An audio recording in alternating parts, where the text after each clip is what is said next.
রাজ্য পুলিশের ১৫০ বছর বর্ষপূর্তি উপলক্ষে কৈলাসহর থানার পুলিশের উদ্যোগে রবিবার কৈলাসহর থানায় বৃক্ষরোপণ কর্মসূচি করা হয়। ৪০টি বিভিন্ন প্রজাতির বৃক্ষরোপণ করা হয় কৈলাসহর থানা চত্বর এলাকায়।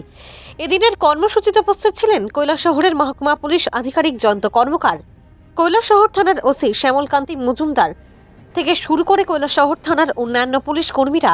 একটি গাছ একটি প্রাণ এই স্লোগানকে সামনে রেখেই বৃক্ষরোপণ কর্মসূচির উদ্যোগ নিয়েছে কৈলাসহর থানার পুলিশ। কৈলাসহর থেকে শুভঙ্কর দাসের রিপোর্ট, RTV ত্রিপুরা।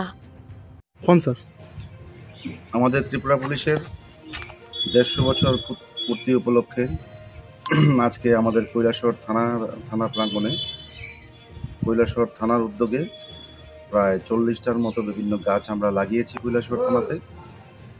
পরিবেশ সবল এবং সুস্থ এবং পরিবেশ বান্ধব এই বিষয়টা দেখার জন্য আমরা এখানে প্রায় বিভিন্ন প্রজাতির ৪০টা গাছ আমরা লাগিয়েছি এবং আপনাদের মাধ্যমে সমস্ত কৈলাসহরবাসীর কাছে আমরা আবেদন করব আপনারা যেন গাছ লাগান এবং পরিবেশকে সুন্দর রাখতে সাহায্য করুন।